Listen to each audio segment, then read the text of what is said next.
할렐루야. 4월 15일 성금요일입니다. 사순절 기간을 보내고 고난주간을 보내고 성경을 필사하며 주님 바라보는 여러분에게 하나님이 더 큰 믿음과 그리고 믿음의 세계를 경험하는 간증을 꼭 더해 주실 줄 믿고 축복합니다. 오늘 소개해드릴 말씀은 베드로후서 3장 10절에서 13절입니다. 베드로후서 3장 10절에서 13절입니다. 그러나 주의 날이 도둑같이 오리니 그날에는 하늘이 큰 소리로 떠나가고 물질이 뜨거운 불에 풀어지고 땅과 그 중에 있는 모든 일이 드러나리로다. 이 모든 것이 이렇게 풀어지리니 너희가 어떠한 사람이 되어야 마땅하냐. 거룩한 행실과 경건함으로 하나님의 날이 임하기를 바라보고 간절히 사모하라. 그날에 하늘이 불에 타서 풀어지고 물질이 뜨거운 불에 녹아지려니와 우리는 그의 약속대로 의가 있는 곳인 새 하늘과 새 땅을 바라보도다. 아멘. 베드로 사도가 베드로 후서를 쓸 때에 교회 안에 거짓 교사들이 있었습니다. 이단들이 들어왔습니다. 그들은 구원받았으니 천국 갔으니 이제는 육체를 따라 살아가는 것, 이것은 자유다라고 가르쳤습니다. 잘못된 자유를 가르쳤지요. 정욕을 따라 살아가는 것 괜찮다, 자유다, 이렇게 가르쳤습니다. 여기에 대해서 사도 베드로는 우리 예수 안에 주어진 사람의 자유는 죄를 짓는 자유, 육체를 따라 살아가는 자유가 아니라 하나님을 기쁘시게 하는 자유를 가진 자다. 그래서 진리를 알려주지요. 이 자유는 나의 정욕을 위한 자유가 아니라 하나님께 기쁨을 올려드리는 영적인 자유함을 말하고 있습니다. 또한 이들은요, 거짓 교사들은 세상이 아직 아무 일이 없다는 거예요. 주님이 재림하신다고 약속했는데 아직까지 아무 일도 일어나지 않았다는 겁니다. 그러기에 주님의 재림은 없다고 가르쳤습니다. 잘못 가르친 거죠. 아무 일이 지금까지 없다고, 세상의 끝날은 없고 주의 재림은 없다고 그렇게 거짓되게 가르쳤습니다. 이에 대해서 베드로는 노아 홍수를 예로 들면서 세상의 심판 그리고 멸망이 반드시 있으며 심판이 지연되는 것은 없는 것이 아니라 하나님이 한 사람이라도 예수 믿고 구원받기를 원하셔서 기다리고 있는 중이다. 사랑으로 기다리고 있는 중이지 재림이 없는 게 아니다라고 진리를 말해주고 있습니다.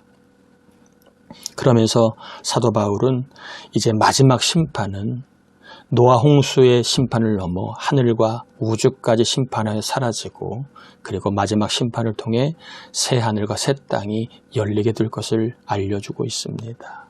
그러면서 주님의 날은, 즉 이 땅의 재림과 종말은 도둑같이 온다. 이렇게 분명하게 알려주고 있습니다. 그러면서 바울은 11절에 이 모든 것이 이렇게 풀어지리니, 그러니까 세상에 종말이 도둑같이 올 것을 풀어서 말씀하고 있는 베드로가 성도들에게 역으로 묻습니다. 너희가 어떤 사람이 되어야 마땅하냐? 심판을 믿고 재림을 믿고 부활을 믿는 성도라면 마땅하게 어떻게 살아야 될 것인가 묻습니다. 여러분이 생각하는 성도의 마땅한 삶은 무엇입니까? 장로의 마땅한 삶, 권사의 마땅한 삶, 집사의 마땅한 삶, 목자와 교사와 예수 믿는 사람의 마땅한 삶이 무엇이라고 생각하는지 하나님이 오늘 성금요일 우리에게 묻습니다. 재림을 믿느냐? 부활을 믿느냐? 종말을 믿느냐? 그러면 어떻게 살아야 되는 게 마땅한 것이냐 묻습니다. 이 질문에 베드로는 크게 두 가지를 얘기합니다. 12절에 보면 하나님의 날이 임하기를 바라보라. 13절에도 동일하게 새 하늘과 새 땅을 바라보라. 종말을 믿는다면, 이 땅이 전부가 아님을 알고 있다면 영원한 나라 천국을 기대하라는 겁니다. 천국을 바라보며 살라는 겁니다. 왜요? 천국은 우리가 거해야 할 영원한 나라, 영원한 집이기 때문에 그렇습니다. 성금요일날 천국을 바라볼 수 있는 은혜, 천국을 바라볼 때에 천국에 살고 있는 나의 모습이 눈에 들어오길 바랍니다. 또한 이 천국을 간절히 사모하라고 12절에 말하고 있습니다. 이 사모하라는 말은 힘쓰라 이런 얘기입니다. 주님의 재림은요, 세상 만민에게 복음이 증거될 때 세상 끝날이 온다고 되어 있습니다. 마태복음 24장 14절에 말씀하고 있지요. 그러니까 부활을 믿는 사람이라면 예수를 전하는 게 마땅하다는 겁니다. 여러분, 사랑하는 남편, 사랑하는 아들, 사랑하는 아내, 사랑하는 딸, 사랑하는 사위며느리 정말 사랑하십니까? 그럼 그렇다면 그들과 함께 천국에서 영원히 살아야 마땅하지 않겠습니까? 예수를 전하세요. 예수 믿지 않으면 지옥 간다. 예수 믿어야 의롭게 된다. 예수 믿어야 천국 간다. 예수 믿어야 영생 얻는다. 전하십시오. 이게 부활을 믿는 마땅한 성도의 삶입니다. 교회 나와가 아닙니다. 예수 믿어야 천국 간다. 전하시길 바랍니다. 이러한 마땅한 삶을 살 수 있기를 바라고, 또한 성도의 마땅한 삶이 무엇입니까? 17절에 보니까 거짓 선지자들은요, 무법한 자입니다. 법이 없어요. 자, 구원을 믿고 부활을 믿고 천국을 믿는 사람은요, 법이 있어요. 말씀의 법이 있습니다. 그러나 이단과 거짓 선지자들은 말씀의 법이 없어요. 무법해요.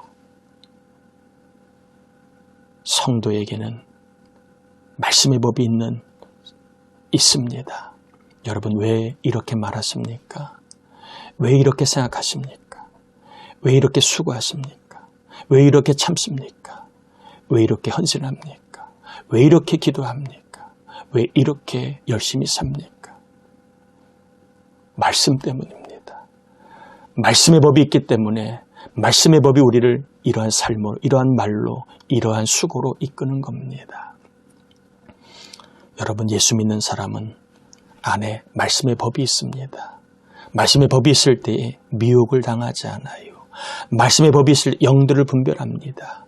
말씀의 법이 있을 때에 비가 불고 바람이 불어도 넘어지지 않아요. 여러분 안에 말씀의 법이 있는 예수 안에 있는 자가 되셔서 영적인 싸움에 미혹당하지 않고 영들을 분별하여 오히려 승리의 삶을 살기를 축복하고, 또한 말씀의 법이 있을 때에 우리의 신앙은 자라가게 됩니다. 18절에 보니까 그리스도의 은혜와 그를 아는 지식에서 뭐하라? 자라가라. 말씀의 법이 있어야 신앙이 자라요. 말씀의 법이 있어야 예수님을 경험할 수 있어요. 아, 예수님이 이런 분이구나. 예수님이 이렇게 살기를 원하시는구나. 예수님을 경험할 수 있습니다. 신앙이 자라야 우리는 거룩한 행실과 경건한 삶의 열매가 생깁니다.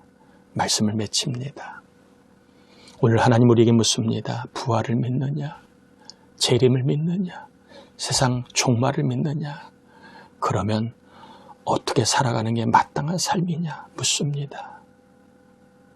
천국을 기다리고 바라보는 삶, 영원한 나라 천국을 기대하는 삶이 마땅한 겁니다. 여러분, 하늘에 마음을 두시고 하늘의 보물을 쌓아 살아가십시오. 영원한 그러한 복을 누릴 겁니다.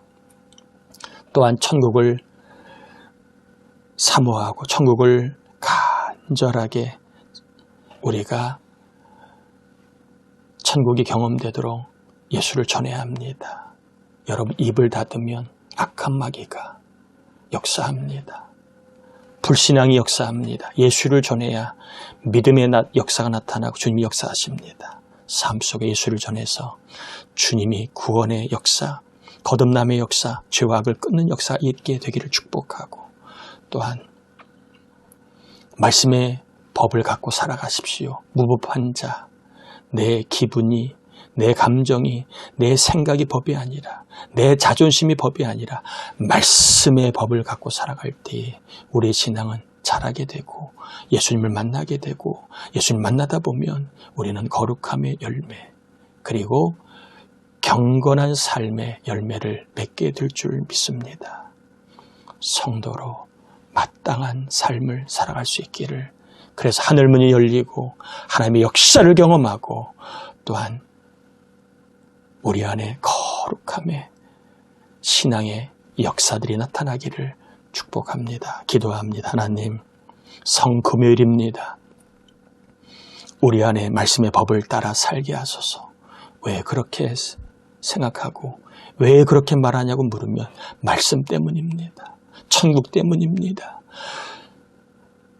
상이 있기 때문입니다. 라고 말하는 말씀의 법을 가진 자가 되어 신앙이 자라고 또한 영들을 분별하여 미혹당하지 않고 하늘과 새하늘과 새 땅에 상을 쌓아가는 삶이 될 수 있도록 마땅한 성도의 삶을 살아가는 거룩한 힘을 우리 모두에게 공급해 주옵시기를 성부와 성자와 성령의 이름으로 간절히 축원하옵나이다. 아멘.